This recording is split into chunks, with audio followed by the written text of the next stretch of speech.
Bonjour à tous et à toutes. Alors, dans cette vidéo, je voulais commenter un message du ciel avec vous, le message du 14 août 1985. Il est en 2 parties, je vais juste, vous parler de la deuxième partie. Encore une fois, messageduciel.com, heu, est le seul site de prophétie en lequel j'ai totale confiance sur internet.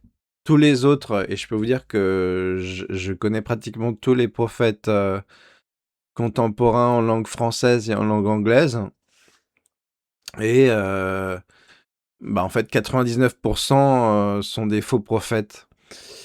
Heu et vraiment Message du ciel est le seul site en lequel nous pouvons avoir totale confiance. Il suffit de lire les messages qui sont vraiment édifiants. Il y a pas photo, hein, c'est vraiment ça nourrit vraiment notre foi. Chaque message nourrit vraiment en profondeur notre foi, ce qui n'est pas le cas bien souvent des prophètes de malheur, qui finalement, du bout des lèvres, nous disent, juste de prier, point.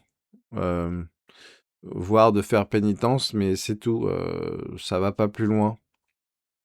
Le diable se cache dans les détails, nous disons-nous. Effectivement, le diable dit 99 de vérité et met un petit verre, dans le fruit, qu'on avale, sans même s'en rendre compte parce qu'on est pris par les 99 de vérité et en réalité on remarque pas qu'on ingère, un poison subtil qui, nous éloigne de Dieu, nous éloigne de l'espérance. À ce jour, nous sommes, encore libres et en vie. Il n'y a pas la 3e guerre mondiale et tant qu'il y a de la vie, il y a de l'espoir. Tant que nous sommes, encore, en paix, nous pouvons éviter la guerre en réalité. Donc je vais vous lire et commenter, ce texte, de nos frères dans l'amour. Donc en réalité, c'est un message collectif, hein, du ciel.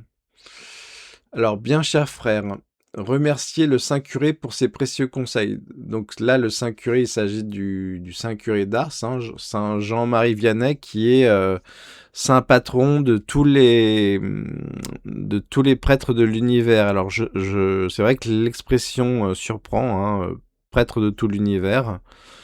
À mon avis, il n'y a pas d'extraterrestres, il n'y a pas de planètes habitées ailleurs. Bon, là, je vous renvoie à d'autres de mes travaux sur ma chaîne Le Vrai, le Bien, le Beau sur YouTube.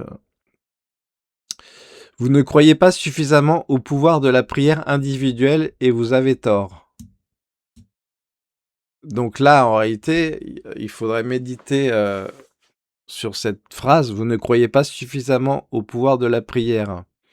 Effectivement, Jésus nous parle de si on a la foi gros comme un grain de moutarde qui est le plus petit grain qui existe, alors nous déplacerions des montagnes. En réalité, nous pourrions faire des miracles. Et d'ailleurs, je vous invite à demander à Dieu le don des miracles. C'est vrai que de nos jours, il est assez rare, mais demandez au Seigneur le don des miracles. À vrai dire, si nous avons vraiment la foi, nous pouvons faire des miracles. C'est ça que ça veut dire. Le monde est comme un train lancé à grande vitesse vers l'abîme.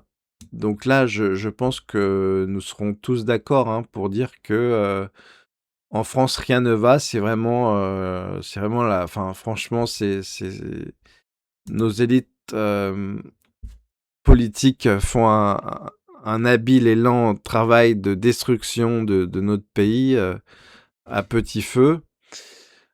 Bon, moi je pense qu'il faut sortir de l'Union européenne absolument pour retrouver les moyens, tous les leviers pour sortir de la crise. Déjà retrouver nos frontières, déjà retrouver une monnaie, retrouver la capacité à faire un budget librement, retrouver la capacité à faire des lois vraiment bénéfiques pour nous et pas dictée par l'Union européenne qui n'a pas les mêmes intérêts que nous fondamentalement, hein. Il faut savoir que l'Union européenne, il y a plus de lobby du grand capital à Bruxelles que de députés européens. Et donc effectivement, le monde est comme un train lancé à grande vitesse vers l'abîme. Il faut savoir que nous avançons vers la dictature mondiale de l'Antéchrist à brève échéance, en fait, si rien ne bouge. Si on ne prie pas suffisamment, par exemple. Parmi tous les passagers, ne suffit-il point qu'un seul se rende compte du danger et tire la poignée de sécurité pour sauver les autres de la mort? Donc là, effectivement, une seule conversion peut sauver le monde, c'est ça que ça veut dire. Si on prie pour la conversion d'Emmanuel Macron, et je vous invite à le faire, il y a un chapelet sur cette chaîne pour le faire. Si on prie pour la conversion de Brigitte aussi, sa femme qui est en réalité le moteur du couple Macron. Si on prie pour ces deux personnages, si l'un des deux se convertit, je peux vous dire que j'ai pas envie de dire que le monde est sauvé, mais presque en réalité, parce que Macron a un destin européen. Il est prévu pour être à la tête de la Commission européenne en 2029. Donc, si vous voulez, alors ça joue bien évidemment pour les dirigeants, ce fameux principe de conversion qui peut sauver le monde, qui peut bouleverser les plans du nouvel ordre mondial, qui peut bouleverser l'histoire du monde, mais aussi à notre petite échelle, avec notre travail de fourmi, convertir un de nos proches, par effet de ricochet, ça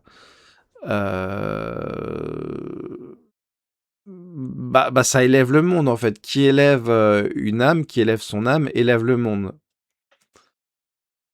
Soyez donc persuadés que toute âme sincère qui prie avec foi et charité et offre des sacrifices au Seigneur peut sauver non seulement ses parents, amis et connaissances, mais aussi le monde. Donc là aussi, c'est une phrase très très importante que nous pouvons méditer. Soyez donc persuadés que toute âme sincère qui prie avec foi et charité et offre des sacrifices au Seigneur. Donc la notion de sacrifice est aussi très importante. Il y a bien évidemment la prière, la charité aussi. Effectivement, on doit se nourrir de charité. Nous devons faire le maximum de bien possible dans la mesure du possible.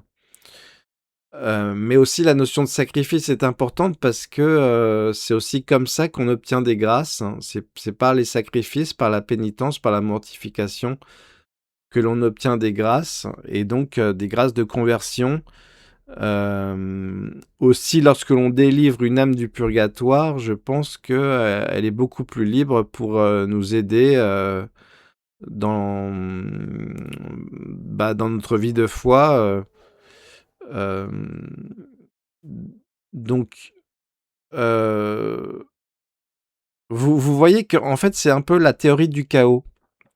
C'est-à-dire que la théorie du chaos, c'est dire que finalement, un battement d'aile de papillon en Australie peut déclencher une tornade en Floride, par exemple. Eh bien, vous voyez qu'avec le monde spirituel, c'est pareil. C'est-à-dire qu'une prière, un Je vous salue Marie, peut faire trembler tout l'enfer, si vous voulez.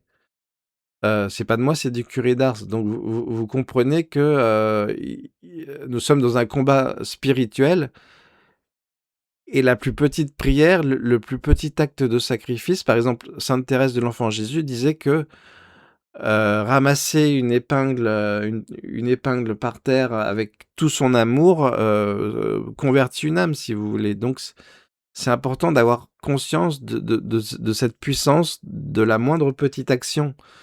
Et donc de tout faire en conscience, de tout faire en pleine conscience, j'ai envie de dire, de tout faire avec charité, amour, de sacraliser chacun des instants.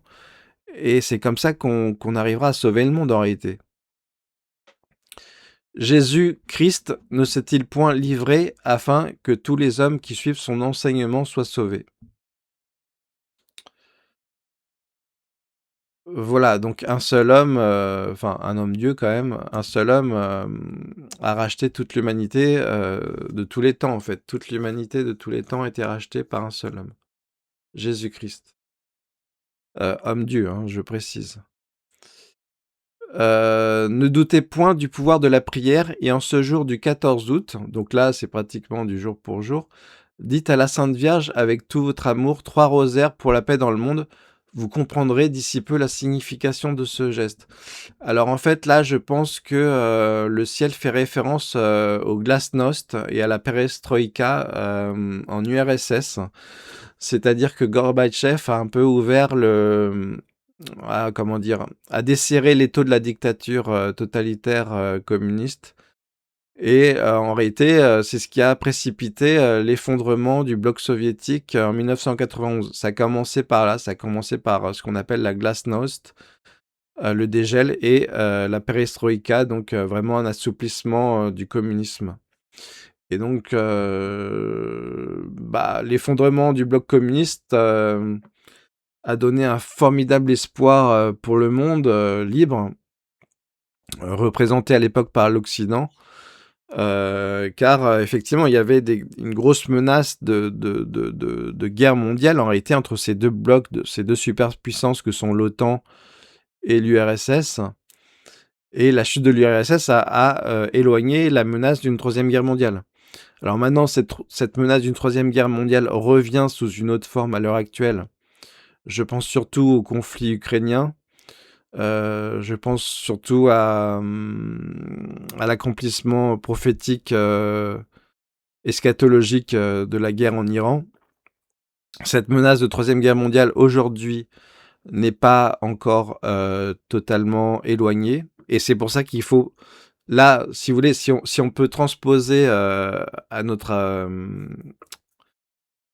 actualité, en ce jour du 11 août 2026, nous pouvons effectivement prier 3 rosaires. Donc ça prendra quand même, il faut le dire, hein, peut-être 5 à 6 heures. Peut-être, ouais, c'est ça. Pour la paix dans le monde. Eh bien, pour la paix en Ukraine. Parce que il y a un vrai danger d'escalade en Ukraine qui peut déclencher la troisième guerre mondiale. Donc c'est pour ça que si la paix se fait en Ukraine, et donc je vous invite à prier 3 rosaires pour la paix en Ukraine, je peux vous dire que ça va être compliqué après pour les élites mondialistes lucifériennes d'instaurer le nouvel ordre mondial. Ils vont perdre encore des années là-dessus.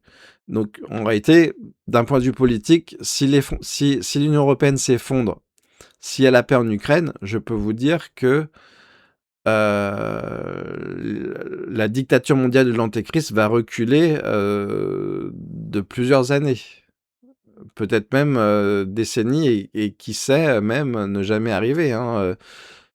Bon, à vrai dire, dans le livre de l'Apocalypse, dès les premiers chapitres, on nous dit que ça doit se dérouler comme ça. Mais nul ne connaît le jour ni l'heure, et je pense qu'il est encore possible d'éloigner la dictature mondiale de l'Antéchrist pour notre génération. Voilà. Écoutez, j'ai fini de commenter ce message. J'espère que vous serez fervent dans la prière. J'espère que vous ferez des efforts pour vous mortifier, pour mortifier vos sens, pour mortifier votre esprit, notamment par l'humilité. C'est une vertu très importante. L'humilité est vraiment cardinale, pratiquement une vertu cardinale. Donc voilà, écoutez, je vous souhaite une bonne fête de l'Assomption, hein, par avance.